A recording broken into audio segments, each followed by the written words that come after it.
Israel के हमलों से फिलिस्तीन लहूलुहान है। गाजा तबाह हो गया और अब रफाह पर मौत की बारिश हो रही है।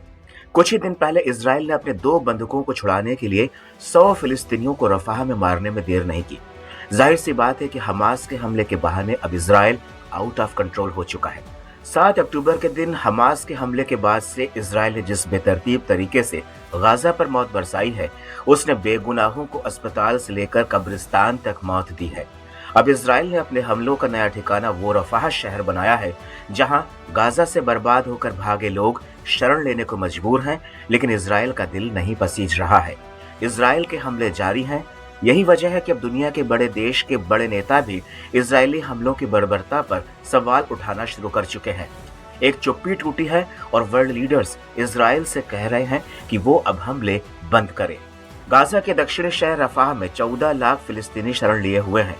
इस इलाके को नागरिकों के लिए सुरक्षित जोन माना जा रहा था, लेकिन अब इजराइल की ग्राउंड अटैक की योजना ने न सिर्फ संयुक्त राष्ट्र की नींद उड़ा दी, बल्कि ऐसे में ऑस्ट्रेलिया, कनाडा और न्यूजीलैंड जैसे देशों ने एक सुर में इजराइल को कहा कि वो रफाह में हमले बंद करे, क्योंकि फिलिस्तीन के निर्दोष नागरिकों के लिए बचने की अब कोई जगह नहीं बची है। इन तीनों देशों ने एक जॉइंट स्टेटमेंट जारी किया है और इजराइल को सीधी चेतावनी दी है कि वो मानवीय सहायता के लिए अब रफाह में हमले ना करे। साथ ही ये भी चेताया कि इजराइल के रफाह में हमले के भयंकर नतीजे सामने आ सकते हैं। तो वहीं मिस्र की राजधानी कैरो में तकरीबन 10 साल के बाद तुर्की और इजिप्ट के राष्ट्रपतियों की मुलाकात हुई। इस मुलाकात का एजेंडा सिर्फ और सिर्फ फिलिस्तीन को बचाना और इजराइल पर हमले रोकने के लिए दबाव बढ़ाना था। तुर्की और इजिप्ट ने सख्त लहजे में इजराइल को हमले रोकने के लिए कहा है।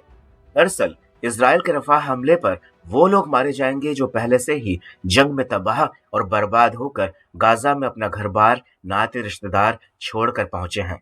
ऐसे में इजरायली हमले से रफाह शहर में जंग संहार हो सकता है।